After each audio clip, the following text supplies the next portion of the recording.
Assalamualaikum warahmatullahi wabarakatuh. Selamat pagi anak-anak. Apa kabar kalian semua? Semoga kalian selalu sehat, selalu semangat, dan selalu dalam lindungan Allah Subhanahu wa Ta'ala.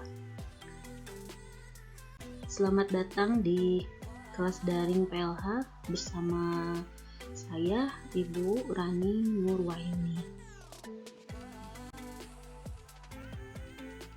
Pada hari ini kita akan belajar mengenai bab pertama, yaitu tentang iptek dan lingkungan hidup. Bagaimana pembahasannya? Kalian simak ya. Oke, materi ajar yang akan kita pelajari pada bab 1 tentang iptek dan lingkungan hidup ini adalah ekologi dan lingkungan hidup serta iptek dan pengelolaan lingkungan hidup. Tapi kali ini kita hanya akan membahas tentang ekologi dan lingkungan hidup. Terus, apa sih itu ekologi? Menurut ilmuwan, ekologi itu merupakan cabang ilmu yang mempelajari makhluk hidup dan habitatnya, atau yang mempelajari tentang bagaimana makhluk hidup itu berinteraksi dengan lingkungan biologis atau lingkungan fisiknya. Lalu, apa yang dimaksud dengan lingkungan hidup?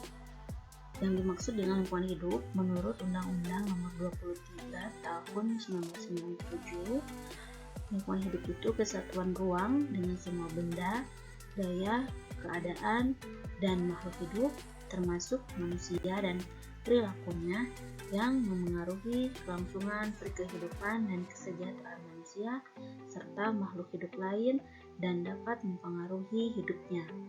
Atau dalam pengertian yang lebih singkat, lingkungan hidup itu segala sesuatu yang berada di sekitar makhluk hidup.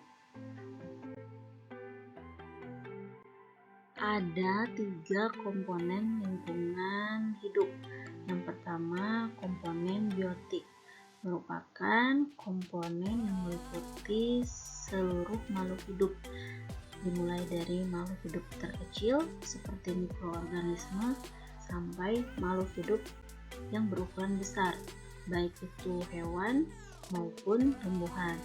Yang kedua, ada komponen abiotik, merupakan komponen fisik dan kimia lingkungan seperti cahaya matahari, suhu, pH, udara, air, tanah, dan lain-lain.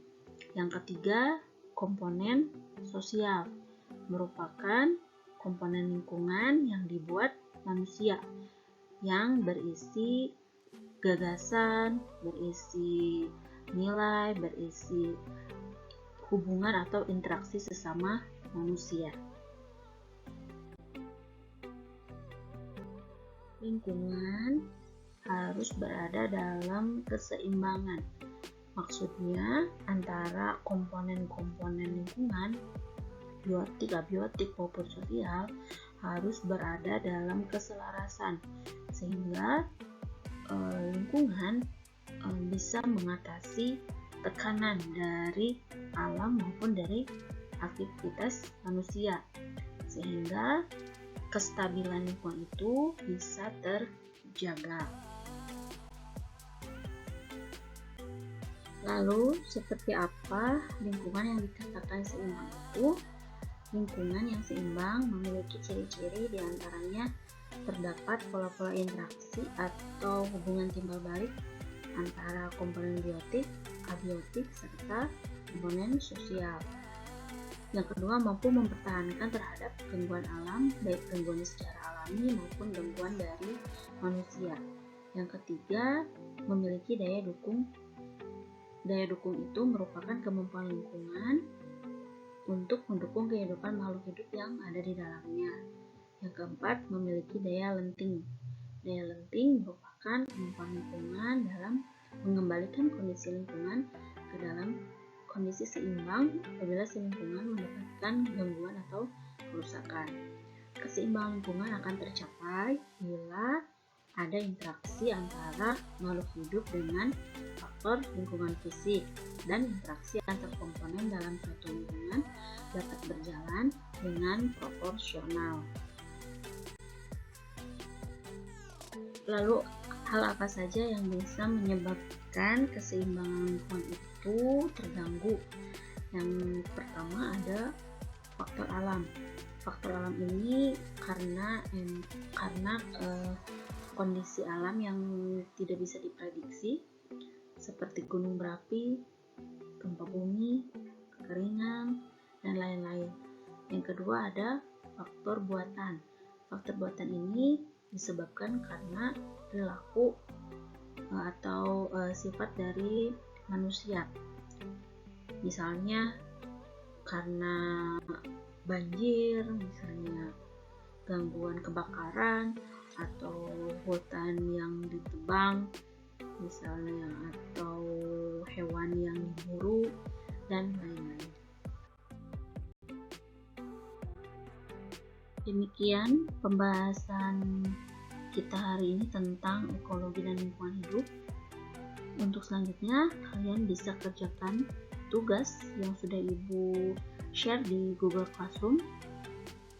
Dan jika ada hal yang kurang paham, boleh kalian tanyakan via WhatsApp. Silakan kalian kerjakan tugasnya dengan sebaik-baiknya ya.